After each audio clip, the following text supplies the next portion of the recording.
नमस्कार, India daily देख रहे हैं आप। मैं हूं आपके साथ शालिनी श्रीवास्तव। आजादी के बाद बांग्लादेश सबसे बड़े संकट से जूझ रहा है। प्रधानमंत्री शेख हसीना पद से इस्तीफा देकर आनन फानन में देश छोड़कर भले ही भाग गई हैं, लेकिन बांग्लादेश के हालात लगातार बिगड़ते जा रहे हैं। शेख हसीना के इस्तीफे के बाद बांग्लादेश में अल्पसंख्यक हिंदुओं पर हमले तेज हो गए। बांग्लादेश में सरकारी नौकरियों में आरक्षण सिस्टम के खिलाफ शुरू हुआ विरोध प्रदर्शन देश भर में भयंकर लूटपाट और दंगों में बदल गया। इन दंगों में अल्पसंख्यक समुदाय, खासकर हिंदुओं को प्रदर्शनकारी निशाना बना रहे हैं। शेख हसीना के भारत भाग जाने और अभी तक अंतरिम सरकार नहीं बनने के कारण प्रदर्शनकारियों में काफी रोष है। वे अब मंदिरों को आग लगाने और हिंदुओं के घरों और दुकानों पर तोड़फोड़ कर रहे हैं। ऐसी घटनाओं के कई वीडियो सोशल मीडिया पर छाए हुए हैं। बांग्लादेश में हिंदुओं पर अत्याचार कोई नई बात नहीं है। 1951 में बांग्लादेश की आबादी में हिंदुओं की हिस्सेदारी 22% थी, जो अब घटकर मात्र 8% रह गई है। हिंदू अमेरिकन फाउंडेशन की एक रिपोर्ट के अनुसार 1964 और 2013 के बीच 1.1 करोड़ से ज्यादा हिंदू धार्मिक प्रताड़ना के कारण बांग्लादेश छोड़कर भाग गए। हाल ही में शेख हसीना सरकार के कमजोर होने से बांग्लादेश नेशनलिस्ट पार्टी यानी कि बीएनपी और जमात इस्लामी के मजबूत होने की संभावना बढ़ गई। इन दोनों ही दलों का झुकाव कट्टरपंथी इस्लाम की ओर माना जाता है, जिससे हिंदुओं पर अत्याचार बढ़ने की आशंका है।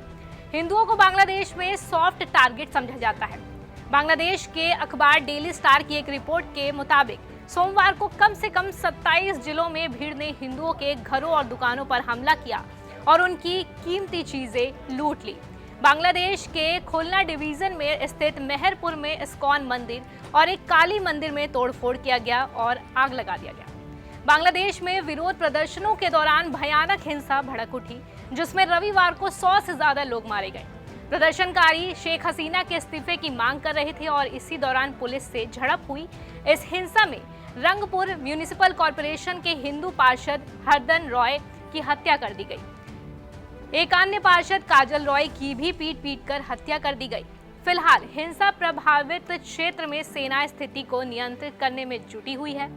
वहीं बांग्लादेश की स्थिति को देखते हुए भारत में पश्चिम बंगाल के विपक्ष के नेता शुभेंदु अधिकारी ने ममता बनर्जी सरकार को चेतावनी दे दी है कि अगर बांग्लादेश से हिंदू शरणार्थी आते हैं तो उन्हें शरण देने के लिए आप तैयार रहें। बांग्लादेश में हिंदुओं की स्थिति चिंताजनक बनी हुई है। इसके अलावा हाल ही के दिनों में हिंदुओं पर हमलों की खबरों ने डर का माहौल पैदा कर दिया।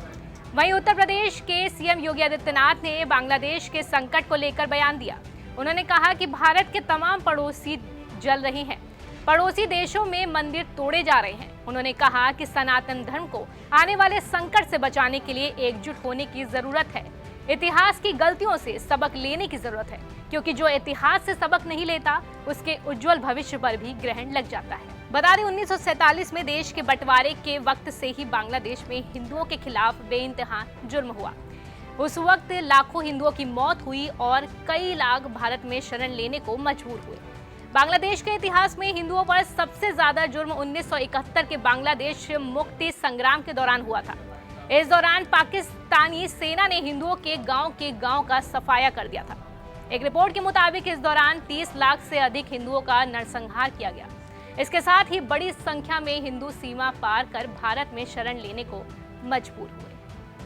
तो इस खबर पर आपकी क्या राय है, आप हमारे साथ जरूर साझा करें। तमाम ऐसी बड़ी खबरों के लिए आप फॉलो करिए इंडिया डेली को। फिलहाल मुझे यानी शालिनी श्रीवास्तव को दीजिए इजाजत।